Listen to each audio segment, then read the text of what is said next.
Yeah, hello everybody.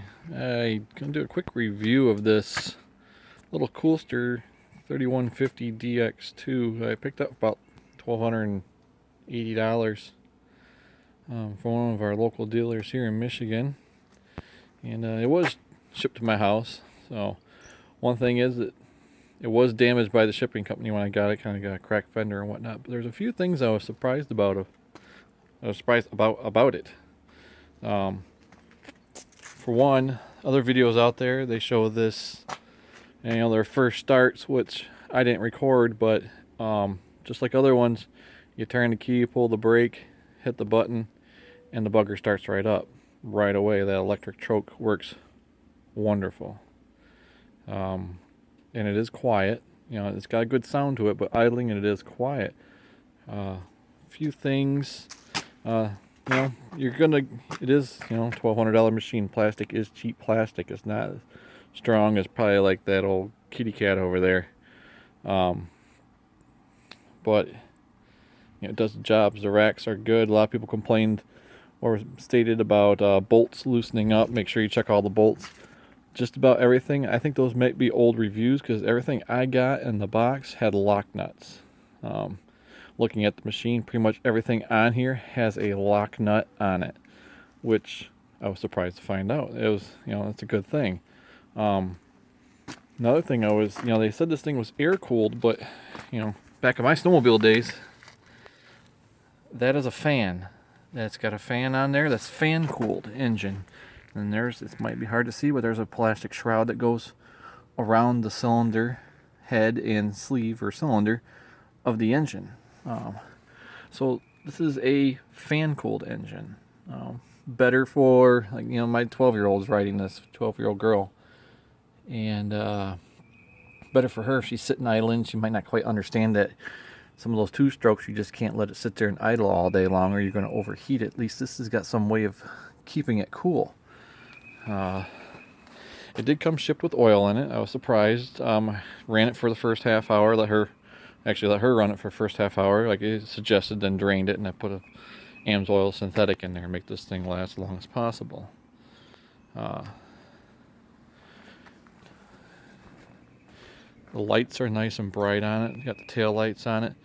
Shocks, they're stiff. It's a stiff suspension on there. I'm 220 pounds, 6 foot. This thing moves me quite well. When my daughter's 90 pounds, it moves her extremely well. Tires, cheap tires, but they do, they work. You're not going to be doing some serious mud. You can see it is dirty. She has played in the mud with it. Came with, it didn't state it, but it came with handguards. Once again, cheap plastic handguards, but hey, I guess call that a bonus. Aesthetically, this thing looks great. Engine-wise, engine runs great. Nice, quiet. That transmission works fine. Like I say, I'm 220 pounds, 6 foot. It moves, this little 150 moves me just fine. Only had it about a week now. She's probably got a couple hours on it. No problems right there. One thing I might upgrade to, the CVT. That's the air vent for it, the air intake for it. You can see it's way down there. If she gets into any water or whatnot, I could see this being a problem. Might be sucking something up there getting in that transmission. So I'm probably going to get myself some sort of hose of maybe a radiator hose. And maybe just kind of get it around there, clamp it, and get it up all the way. Not a big problem if you're just trail riding and whatnot. But I could see dust getting in there. And it's just one thing just to kind of keep it out of the way. Kind of like my Arctic over here. It's, it's got a air intake all over. Or it's basically kind of like almost like a snorkel. It's up out of the way, kind of protect it, keep it from getting the dirt in there. I want to get the new plastic because I would say order from a reputable dealer because I made my phone calls, took some pictures, and they're shipping all the broken plastic right away. But a lot of these bolts, the holes, that bolt just barely, is barely grabbing on there. I'd probably put some washers on there. That's what I'm going to do when I get to it. There's lock nuts on the other side, but I'm going to probably add some washers in there just to kind of space, you know, kind of shore up that gap that's in there. But other than that, like I say, it fires right up. Moves her really well. So it's a little two-wheel drive. So you're not going to get into something serious. But so far, it's been a good machine. I'll start it up for you so you can hear it real quick. You know, like everybody else has. You know, you turn the key on. You know, you got to hit one of the brakes. And then a little start button here. And that's how that thing starts every time. So, like I say, it's quiet. I mean, it's not a loud machine. I mean, you can hear her running it when she's running down the road or whatnot. But it's been a good machine.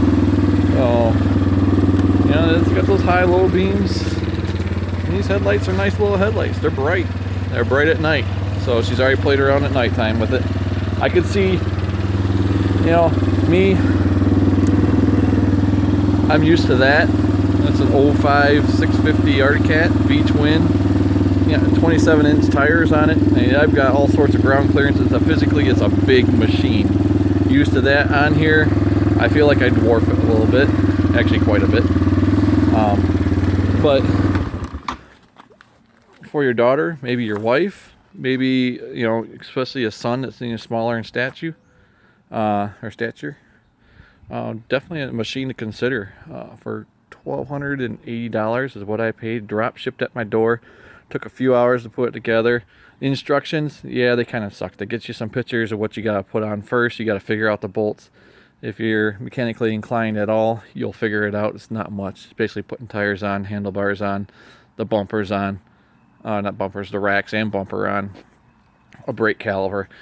It's not that bad. It didn't take me very long at all to put this thing together. I dumped some fuel in it. Charged the battery, or dumped the acid in the battery, charged the battery, put it in, turned the key on, fired right up. So, other than that, you know, if you're thinking about something so far, it's been doing all right. Of course, like I say, it's only been a week.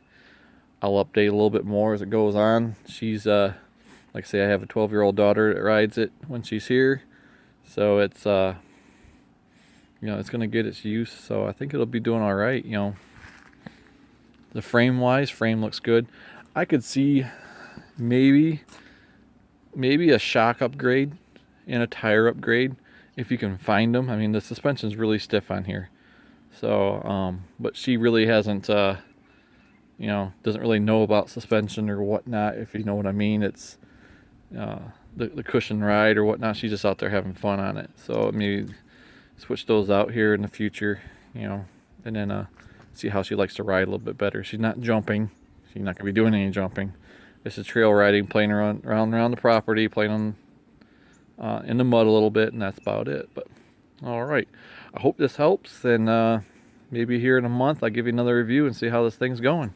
All right, thank you much.